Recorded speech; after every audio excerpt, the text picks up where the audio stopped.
How is wireless technology continuing to still grow in warehouse environments? Warehouse is pretty widely adopted, you know, in on the shop floor in manufacturing environments. It's you'd be surprised though.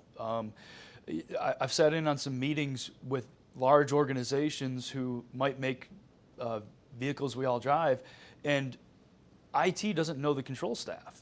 They're not communicating with one another, and a lot of these high-end manufacturers, manufacturing in general, Wi-Fi on the shop floor is not even that widely adopted. So you have to be very careful and qualify those. So from a mobile perspective, if we wanted to sell mobile computers, that's really a big key differentiator. You know, that infrastructure doesn't always exist widely as it does in other mobile customers. So. What are some challenges companies are facing when deploying wireless? I think security is one of them, right? So they want to make sure they're as safe as possible. So implementing wireless technology that's going to help them, connect on a safe environment, platform, et cetera. So I think I would put it as number one, I guess, is just how concerned they are about safety and where do they want to connect and interact with the information they're exchanging. Yeah, they're used to closed loop systems if they don't have Wi-Fi on the shop floor today. That means they've got pipe and wire running most of their communication, and it's all central to programmable logic controllers on machines feeding data from the machine direct to the ERP, and it's always typically done through a hard wire, not wirelessly. And then the other thing is cost, too.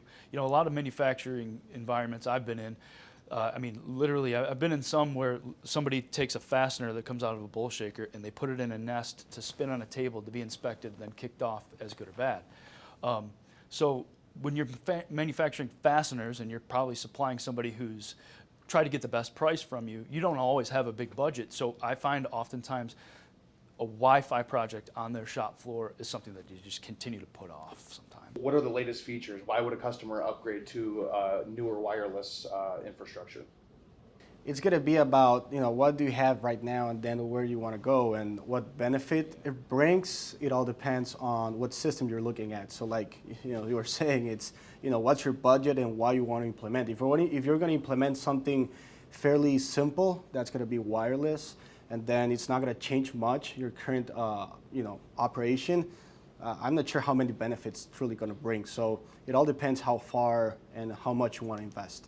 Yeah, another ROI thing, right? How mobile do you want your workforce to be? Are you losing money because they're not as mobile as you'd like them to be? You know, where you're at today, is there a place that makes more sense for your workforce? You know, and if that investment in wireless gets them there as that key piece of infrastructure to take advantage of new technologies that are on that platform.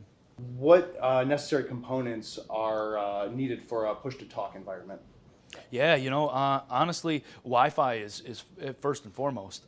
It's not even worth talking to anyone about a push-to-talk option to increase communication amongst workers, management, one-to-one, one-to-many kind of communications. It doesn't matter if that wireless infrastructure isn't available. I just don't see cellular being a solid solution within big manufacturing plants. There's too much metal. There's concern over signal strength sometimes. There's a lot of options to boost signal, but really, truly Wi-Fi, a rugged, well-built Wi-Fi system is always going to be a better solution than cellular.